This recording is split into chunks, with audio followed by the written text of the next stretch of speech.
about a search for satisfaction, and it's also about forgiveness, I think, in like a loose way.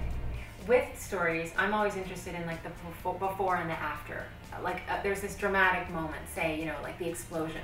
I'm always interested in what happens before the explosion and then what happens after. The actual explosion itself, like well, I mean, it can be amazing and interesting, but I always like to see like the aftermath. You know, with a fight scene, it's more interesting to me to not have the part where everyone's screaming at each other, but to have the part after the screaming is done and they're, you know, the people are like exhausted and just like, you know, because it's almost like as a person, that's when your mind is the most clear and that's when you'll say what you really think. So that's what I try to show in the film, are those moments that are more quiet but poignant.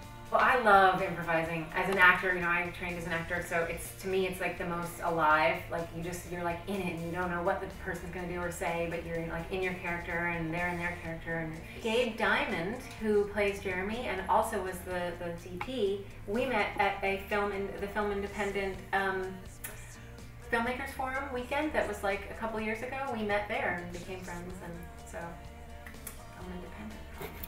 Find the cast. To me, it means a lot that in my hometown, where all my friends are always like, "When do you get to see your movie?" I can say, "Well, come to a screening," and they don't have to like travel to get to it. So that's really special. But also just, you know, it's a great festival. You know, I think that Film Independent itself is just a really good organization. I think it's really nice, all the different programs that they run to support, you know, filmmakers who are either new or you know, struggling in some way, and whatever the product is not as important as what the process is. So I would say to anyone that's starting out, you know, it doesn't matter if the product is good or works. What matters is that you try and that the process works, and that and by works I mean just doing it, you know, because you learn something the whole time you're doing it, and that's what's more important, is the trying of it.